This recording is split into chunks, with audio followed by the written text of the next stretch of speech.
안녕하세요. 늘참목장입니다. 제가 한 달 전에 사료값 폭등과 금리 인상, 속값 하락 등의 여러 이유로 대출을 감당하지 못해서 경매로 넘어가는 축사가 많이 생겼다고 말씀을 드렸었는데요. 현재는 전국에 경매가 이루어지고 있는 축사가 총 21개로 늘어났습니다. 지난번에 이 축사 경매에 대한 내용을 소개했을 때 많은 분들이 이런 경매 매물들은 어디서 확인할 수 있냐는 이런 질문과 함께 경매에 대해서 많은 관심을 보이셨는데요. 축사를 경매로 낙찰받고자 하는 경우에는 정말 꼭 숙지해야 하는 주의사항을 하나 말씀드리려고 합니다. 이 부분을 잘 모르고 축사를 낙찰받았다가는 손은 진짜 키우지도 못하고 대출 빚더미에 앉거나 몇 억씩 손해를 볼 수도 있습니다. 이 내용은 많은 분들이 알고 계셔야 하고 꼭 공유를 해드려야 할 것 같아서 영상을 만들게 되었습니다. 일반적으로 부동산 매매를 한다면 이런 과정을 거치죠. 매도자와 매수자가 매매 계약서를 작성하고 매수자가 계약금과 최종적으로 잔금을 납부하면 소유권 이전 등기를 해서 해당 부동산의 명의를 가져오게 됩니다. 그런데 축사를 매매하는 경우에는 여기에 추가로 절차가 더 있습니다. 왜냐하면 소를 키우는 건 법적으로 축산업 허가가 있어야 하기 때문인데요.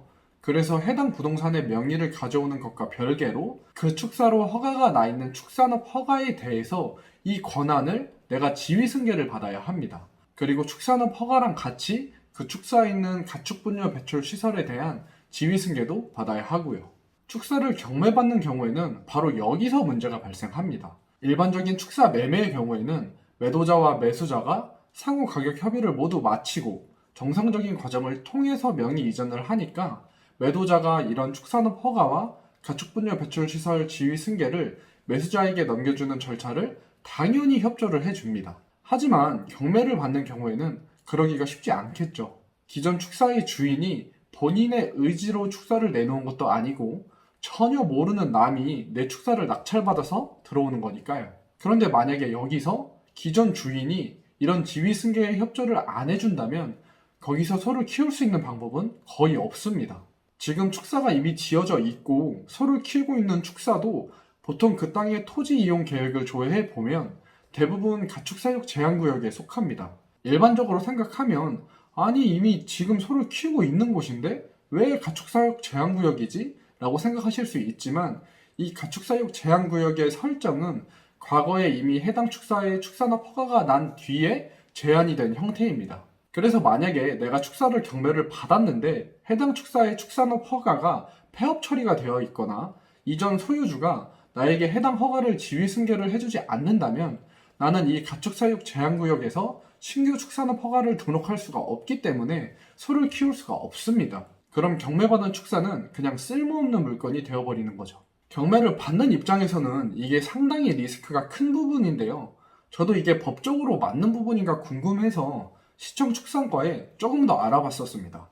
원래 이 축산업 지위 승계를 하려면 양도 양수 계약서 사본이 있어야 되는데 경매를 받으면 이런 양도 양수 계약서를 따로 작성하지는 않잖아요. 그래서 이 양도 양수 계약서를 이런 법원 경매 과정에서 받을 수 있는 서류인 매각대금 완납 증명원이나 소유권 이전 등기가 완료된 내용으로 서류를 대체할 수 없냐고 축산업 허가 담당자한테 물어봤었는데 절대 불가능하다고 합니다. 내가 축사를 경매로 낙찰받더라도 무조건 상호 작성한 양도 양수 계약서가 필요하다고 하더라고요. 사실 이런 부분은 축사 경매에 입찰을 해서 낙찰을 받고자 하는 입장에서도 리스크지만 기존 소유주한테도 리스크이기도 합니다. 축사의 기존 소유주 입장에서도 내가 원하지는 않았지만 빚 문제로 축사가 경매로 넘어갔다고 하면 그래도 최대한 높은 가격에 낙찰이 되는 게 좋은데요. 입찰을 하는 사람 입장에서는 이런 위험을 감수하고 입찰을 해야 하니까 그만큼 더 높은 가격에 입찰을 하기가 어렵습니다. 예를 들어서 해당 축사의 간정가나 시세가 대략 4억 정도인데 이런 리스크 때문에 경매에 입찰하는 입장에서는 2억이나 3억 정도의 입찰을 할 수밖에 없는 거죠. 이런 축산업 지위 승계 문제만 해결되면 3억 5천을 쓸 수도 있고 아니면 그 축산업 허가를 얻기 위해서 감정가 정도까지 입찰을 할 수 있는 물건도요. 제가 자세한 내용은 모르지만 실제로 지금 전북에서 경매가 이루어지고 있는 축사 한 곳은 감정가가 3억 5천이었음에도 두 번이나 유찰이 돼서 지금 입찰 최저가는 1억 7천 수준으로 떨어진 상황입니다. 그래서 만약에 내가 축사를 경매로 낙찰받고 싶다면 이 축산업 허가 지위 승계에 대한 부분은 꼭 인지를 하고 계셔야 합니다. 만약에 내가 경매로 축사를 낙찰받았는데 기존 소유주가 지위 승계에 협조를 해주지 않는다면 일반적인 부동산 경매의 명도 과정에서 이사 비용을 조금 주는 것처럼 지위 승계를 명목으로 기존 소유주와 잘 이야기를 해서 뭐 50만 원에서 100만 원 정도의 비용을 주고서라도 지위 승계를 꼭 받으셔야 합니다. 물론 터무니없는 무리한 요구를 하면 거절을 해야겠지만 기존 소유주분의 사정이나 그동안의 사연도 적당히 들어드리면서 최대한 서로 감정 싸움 없이 잘 해결하는 게 가장 현명한 방법이라고 생각합니다. 정말 대화가 아예 안 통하는 꽉 막힌 사람이 아니라면 물론 이런 분들도 계시지만 그냥 본인이 가지고 있는 허가를 없애버리기보다는 그래도 단돈 얼마라도 더 받고 지위승계를 해주는 게 더 현명한 일이니까 협조를 해줄 거라고 생각합니다.